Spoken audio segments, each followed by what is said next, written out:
If you are a pastor and you are not using the housing allowance, you are literally handing money back to the IRS every single year, and the worst part, it is 100% legal. It has been around since 1954, and most pastors either don't know about it or they are using it wrong. Today I am going to break this down so simply that by the end of this video you will know exactly how to use it and how much money it can save you. Stay with me because this could be worth thousands of dollars back in your pocket. Welcome back to Church Money Made Simple, the channel where we break down complex church finance topics into language that actually makes sense. I'm going to cover what the housing allowance actually is, who qualifies for it, how much you can claim, the mistakes that get pastors in trouble, and how to set it up correctly starting today. No complicated tax language, no confusing IRS jargon, just simple, clear information you can actually use. Let's get into it. The Pastor Housing Allowance, also called the Minister's Housing Allowance, is a special tax benefit that exists only for ordained ministers. Here is what it means in simple terms.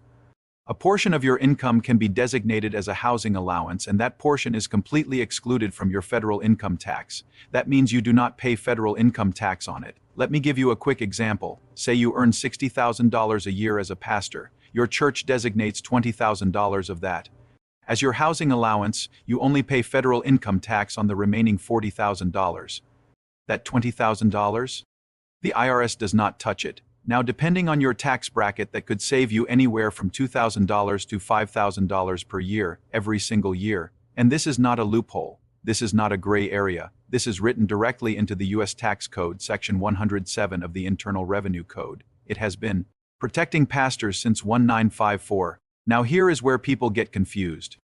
Not everyone who works at a church qualifies. To qualify for the housing allowance, you must meet these requirements. Number one, you must be an ordained minister. This means you have been officially ordained, licensed, or commissioned by a church or religious body. Youth pastors, worship leaders, and administrators may or may not qualify depending on their ordination status. If you are not sure, check with your denomination or a church tax professional. Number two, your duties must be ministerial. You must be performing ministerial services, things like preaching, performing weddings, administering sacraments, or providing spiritual leadership. If your role is purely administrative, you may not qualify. Number three, the allowance must be officially designated. This is the big one that most pastors miss. Your church board must officially designate your housing allowance in writing before the year begins or before you receive the income.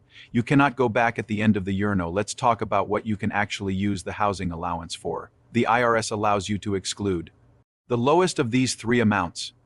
1. The amount officially designated by your church to the actual housing expenses you pay. 3. The fair rental value of your home, including furnishings and utilities, so you need to track your actual housing expenses to make sure you are claiming correctly. What counts as a housing expense? Rent or mortgage payments, property taxes, home insurance, utilities, electricity, water, gas, internet if used at home, furniture and appliances, home repairs and maintenance, lawn care and landscaping, HOA fees, down payment on a home purchase. Yes, even your down payment can be covered under the housing allowance in the year you purchase your home. What does not count? Food and groceries, personal items, home improvements that are luxury upgrades, anything not related to housing. Keep your receipts. Keep records of every housing expense. This is how you protect yourself if you are ever audited and say, oh, let me make that a housing allowance. It does not work that way. The designation must happen in advance. Now let me talk about the mistakes, because these are costly. Mistake number one, no written designation. I said it before and I will say it again.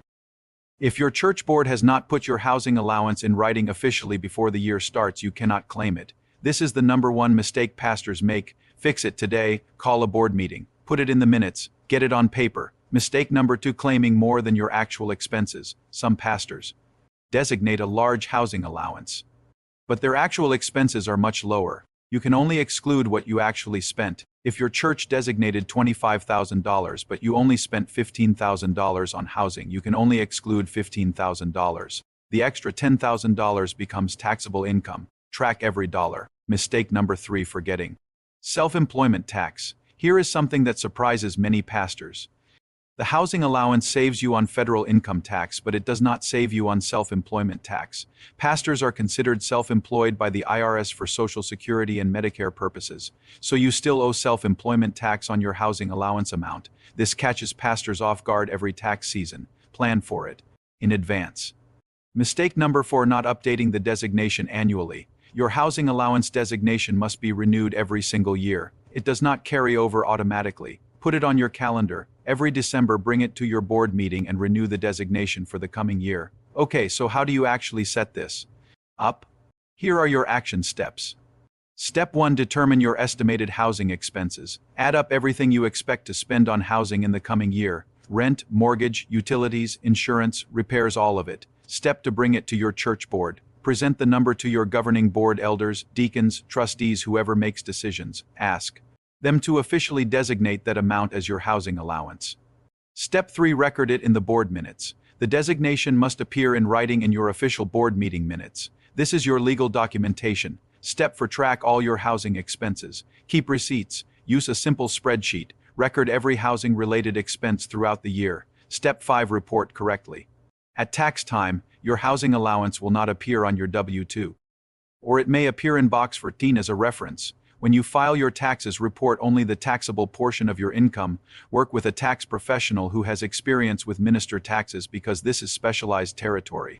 Listen, the Pastor Housing Allowance is one of the most powerful tax benefits available to any working professional in America. It is designed specifically for ministers. It is completely legal, and it is yours to use, but only if you set it up correctly. So here is your homework before this week is over. Number 1. Find out if your church has a housing allowance designation on file for you right now. Number 2. If not, schedule a board meeting immediately. Number 3. Start tracking your housing expenses today. This one step alone could save you $2,000, $3,000, even $5,000 every single year. That is money that stays in your household, not the IRS. If this video helped you, please like, share, and subscribe. Share this with your pastor, your church administrator, or any minister you know who might be missing out on this benefit. And drop a comment below housing allowance if you learned something new today. Next video, I am breaking down the 3 payroll mistakes that could shut your church down. You do not want to miss that one. See you there.